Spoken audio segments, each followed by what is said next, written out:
আমার নবী বিদায় হজ্জের ভাষণ দেওয়ার জন্য দাঁড়িয়েছেন।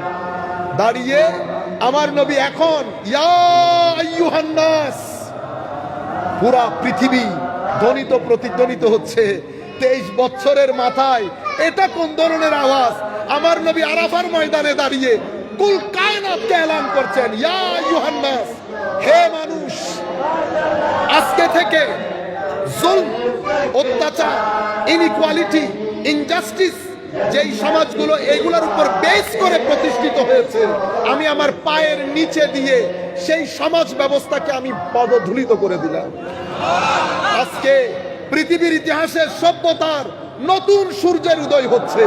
আমার নবী এলান করলেন, এই নিউ ওয়ার্ল্ড অর্ডারের মধ্যে কোন মানুষকে তার রং, তার কালার, তার ধর্মকর্ম, তার বংশ পরিচয় দিয়ে বিচার করা হবে না।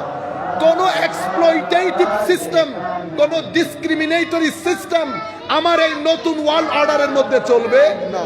প্রত্যেক মানুষ আদমের সন্তান, আদমের সন্তান হিসেবে প্রত্যেকের জন্য সমান অধিকার।